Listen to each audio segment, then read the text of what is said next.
Wargi Bandung, kembali lagi di Ngariung, ngobrol anak negeri untuk Bandung. Bagi wargi Bandung yang belum menonton Ngariung episode sebelumnya, bisa langsung scroll dulu. Jangan lupa untuk di like, comment, subscribe, dan di share sebanyak-banyaknya. Seperti biasa nih, Ngariung tentunya menghadirkan narasumber yang keren-keren banget di Bandung. Mulai dari komunitas, musisi, OPD, dan kali ini Teh Adel sudah bersama dengan salah satu warga berprestasi ataupun TikTokers Indonesia asal Bandung. Dan langsung aja tanpa berlama-lama kita panggilkan narasumber kita hari ini. Halo. Halo Teh Adel. Hai, selamat pagi Kang. Pagi Teh. Siap. Mungkin ini buat sebagian wargi Bandung yang udah pernah melihat Akang berseliweran gitu ya di media sosial. Udah gak asing lagi, tapi mungkin sebagian juga belum mengenal Akang, boleh memperkenalkan dirinya terlebih dahulu. Silakan.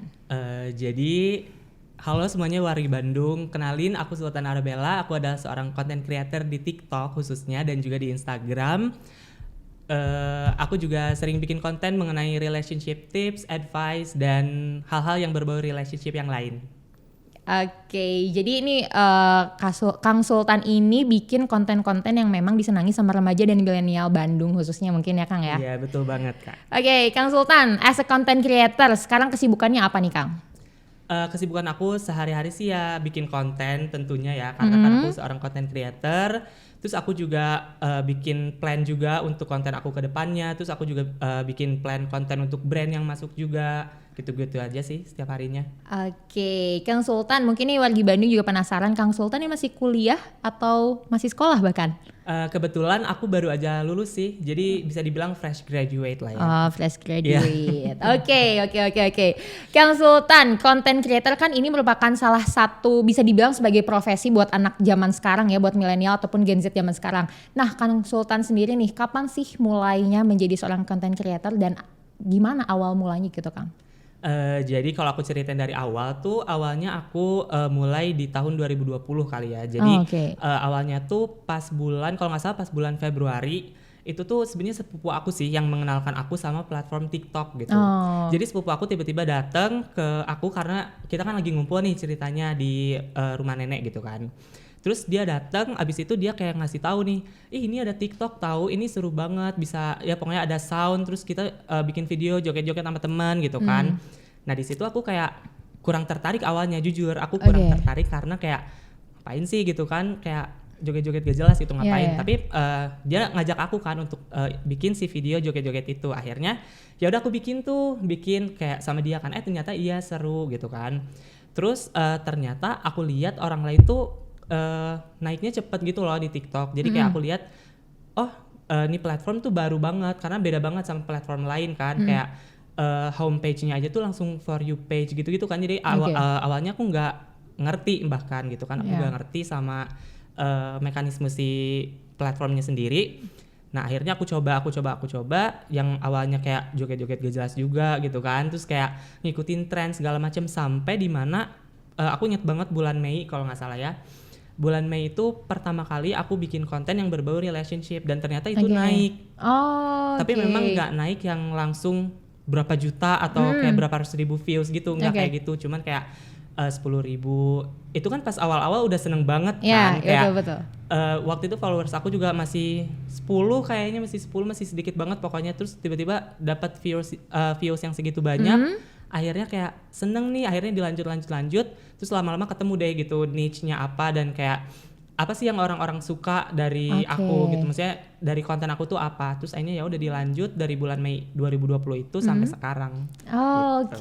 Jadi mungkin awalnya memang gak suka, tapi setelah dijalanin juga seru juga ya. Dan akhirnya jadi nemuin karakteristik audiensnya seperti apa gitu ya Kang ya? Iya betul sekali, dan aku pun kayak jadi tahu gitu, oh ini tuh cara kerjanya gimana, maksudnya kayak algoritmanya itu kayak gimana, terus apa sih yang orang-orang cari di platform ini, gitu sih. Nah Kang Sultan, mungkin buat sebagian orang belum mengenal Kang Sultan. Kalau Teh Adel sih fun fact-nya udah ikutin Kang Sultan dari lama nih, jadi tahu mulai si growth si TikTok-nya Kang Sultan itu seperti apa. Nah tapi Kang, kalau misalkan kita berbicara tentang content creator, orang-orang kan mungkin ngelihatnya ketika sudah besar aja ya dengan follower sekian dan juga mungkin dengan kerjasama sama pihak luar yang emang udah enak banget gitu. Nah di balik itu semua nih Kang, apa sih Kang sebenarnya suka dukanya sebagai content creator Kang? Sebenarnya banyak juga sih suka dukanya. Mau sukanya dulu apa mau dukanya dulu nih? Sukanya dulu mungkin ya, jadi biar wargi Bandung nih terpacu untuk oke deh mulai sekarang mau bikin konten gitu. Sukanya ya tentunya karena aku orangnya narsis kali ya. Jadi ketika dapetin banyak views atau orang-orang ngeliat konten aku, suka sama konten aku, komen di konten aku, ya aku jadi seneng gitu kan. Terus aku ngerasa kayak bisa bikin konten yang orang-orang tuh suka juga gitu. Jadi nggak cuman aku yang suka tapi mereka juga suka. Terus juga banyak juga orang-orang yang ngerasa butuh mungkin ya sama konten aku. Jadi mereka juga ngerasa relate, jadi aku suka juga. Terus selain itu juga kan sebagai content creator atau influencer gitu kan pasti bisa menghasilkan juga kan dari platform ini. Dan bisa dibilang kalau kata content creator dan influencer lain tuh bisa dibilang kayak easy money lah gitu. Nggak kayak orang-orang yang harus kerja 9 to 5 atau gimana. Ini kan waktunya fleksibel tapi kita juga bisa menghasilkan gitu. Apalagi untuk orang-orang yang masih muda gitu, anak-anak muda gitu kan.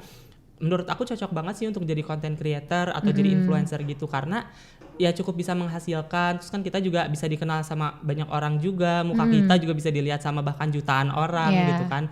Jadi mungkin sukanya di situ kali ya. Dan mungkin selain itu, selain kita bisa berguna untuk diri kita sendiri, kita juga bisa bring the big impact untuk orang lain ya lewat konten-konten kita ya. Betul banget. Dan ya seperti yang Teh Adel bilang barusan juga kan ya, bisa bikin impact yang emang segitu besarnya juga buat orang lain. Apalagi kalau misalnya si kontennya tuh positif, itu kan bisa bikin impact yang positif juga sama orang lain, bisa bikin orang lain tuh feel better juga gitu.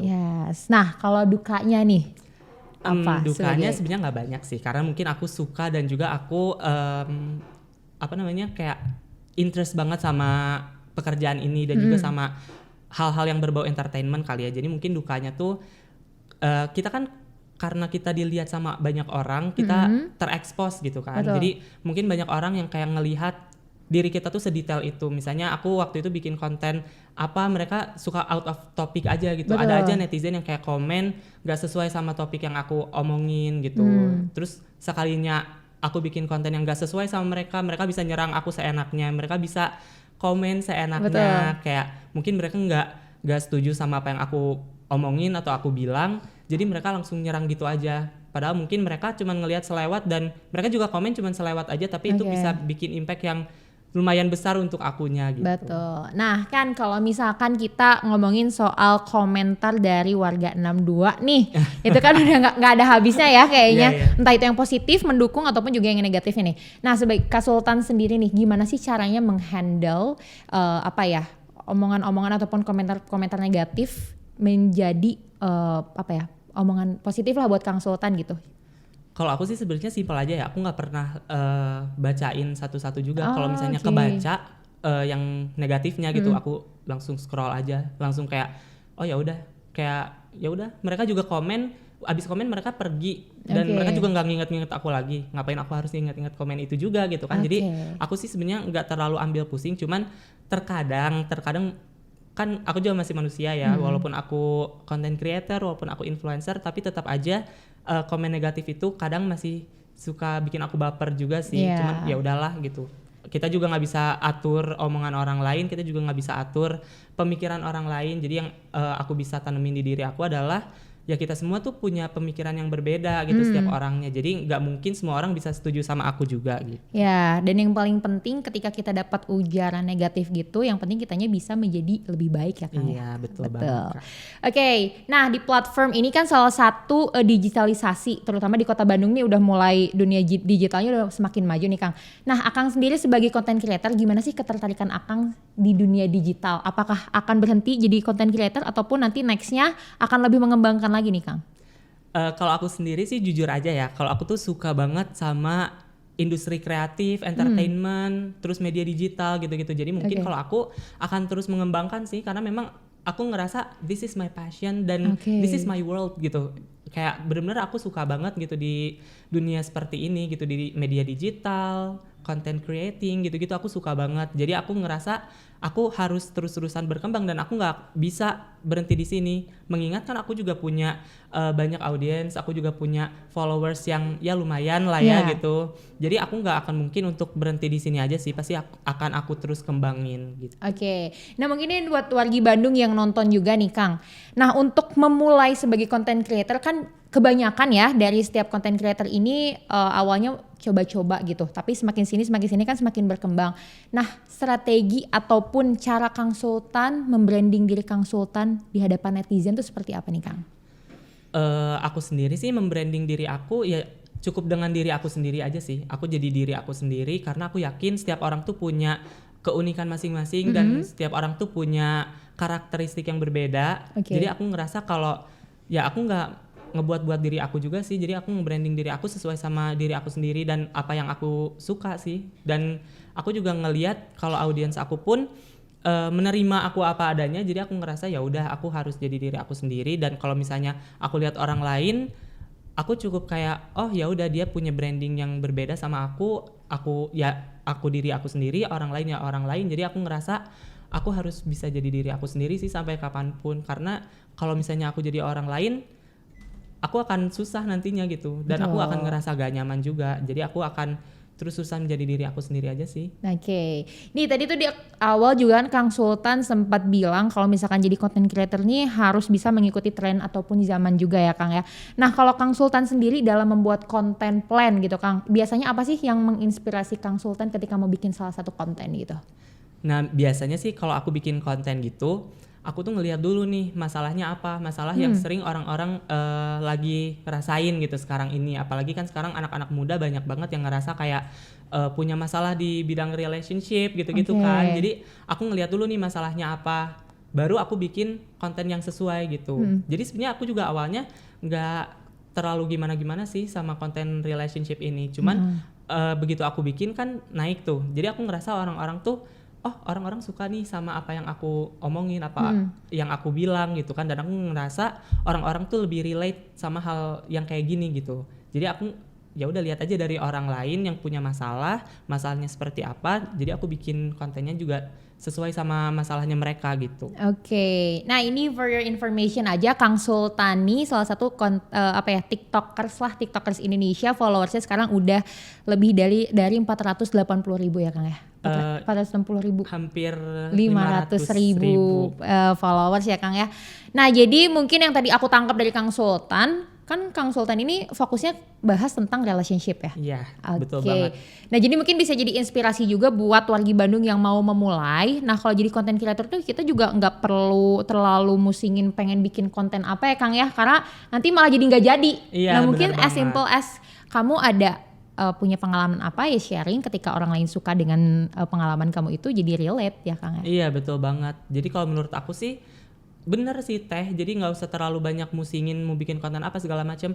Cukup bikin konten yang emang kita suka aja. Misalnya kayak Teh Adel nih suka fashion misalnya, atau suka masak apa segala macam. Buat aja konten yang sesuai sama yang Teh Adel suka gitu. Oke. Dan aku yakin juga kayak orang-orang pasti bakal nerima itu sih. Ya oke. Jadi selain jadi diri kita sendiri, simple, dan juga yang penting mah mulai dulu ya Kang ya. Iya betul banget. Oke. Kang, di tengah-tengah jadi content creator ini kan kalaupun kita bisa menangkap peluang itu bisa mudah gitu untuk kita ya. Nah untuk Kang Sultan sendiri di tengah-tengah persaingan yang cukup banyak nih di kalangan content creator, gimana sih cara Kang Sultan mempertahankan eksistensi? Sebenarnya kalau aku sendiri sih nggak menganggap orang lain itu sebagai saingan ya. Jadi aku ngerasa ya udah aku bikin konten karena aku ngerasa aku butuh ya, tapi aku ngerasa aku harus membuat sesuatu untuk orang lain gitu. Dan aku untuk mempertahankan eksistensi aku ya itu dengan cara ketika misalnya ada orang nih punya masalah, atau mungkin sekarang kan zaman terus berkembang ya. Kayak misalnya masalah yang sekarang lagi banyak orang-orang lagi rasain gitu ya. Kayak misalnya ada orang lagi di ghosting nih sama pacarnya, atau mungkin sama PDKT-nya. Nah, ya udah aku kayak ikutin aja si zamannya. Dan masalah-masalah yang lagi orang banyak rasain sekarang gitu. Ya memang jadi ngangkat permasalahan-permasalahan yang emang deket banget sama kita ya. Kadang kita tuh suka nyari-nyari yang jauh, dan yang deket tuh malah jadi nggak kelihatan. Oke deh Kang Sultan. Nih mungkin wargi Bandung juga udah penasaran sama tips and trick Kang Sultan buat gimana sih how to start to be a content creator? Boleh dibagi, boleh di-share tips and triknya Kang? Kalau menurut aku sih tips and triknya adalah jangan terlalu musingin mau bikin konten apa, cukup bikin sesuai yang kita suka aja dan yang kita interest. Misalnya kayak Teh Adel nih suka sama fashion, ya udah bikin aja konten tentang fashion. Cuman memang kita tuh harus punya ciri khas atau punya sesuatu yang beda dari orang lain gitu Teh. Jadi bikin sesuatu yang benar-benar beda, misalnya gak dari cuman pakaian doang kalau fashion ya. Betul. Gak dari pakaian doang, tapi misalnya dari pembawaan, dari editing, atau mungkin dari konsepnya, mungkin bisa kayak gitu. Dan juga kalau menurut aku bikin sesuatu yang orang pengen tonton. Kayak misalnya bikin video yang orang tuh pengen nonton bahkan sampai akhir, sampai mereka tuh leave a comment, ngasih jempol, share, save segala macam. Karena ketika kita pengen grow terus di sosial media atau ya di TikTok itu khususnya, hal kayak gitu tuh benar-benar penting banget. Jadi menurut aku hal itu sih yang bisa kita kendaliin dan kita bisa istilahnya bikin dan kejar gitu. Oke. Nih Kang Sultan, pertanyaan terakhir. Sebagai content creator asli Bandung, asal Bandung gitu Kang, apa sih harapan Kang Sultan untuk kota Bandung tercinta? Silahkan. Harapan aku sendiri, aku pribadi untuk kota Bandung adalah ya aku pengen kota Bandung itu menjadi kota yang benar-benar berkembang, bisa dibilang kayak maju terus gitu kan. Muda-mudinya banyak yang berkarya gitu secara positif, dan juga aku pengen kayak kota Bandung ini tuh menjadi kota yang ramah gitu. Jadi nggak terkenal sebagai kota yang negatif, melainkan menjadi kota yang positif gitu. Oke, seru banget nih Kang Sultan. Oke, bagi wargi Bandung itu tadi tips and trick dari Kang Sultan. Jadi selain jadi diri sendiri, hayu atau kita mulai dulu aja ya dari lingkungan-lingkungan sekitar kita dulu, menjadi influencer bagi lingkungan kita sekitar. Oke, segitu aja Ngariung episode kali ini. Buat wargi Bandung, jangan lupa untuk tetap nonton Ngariung episode selanjutnya. Jangan lupa di like, comment, subscribe, dan share sebanyak-banyaknya. Segitu aja Ngariung kali ini, sampai jumpa di Ngariung episode selanjutnya.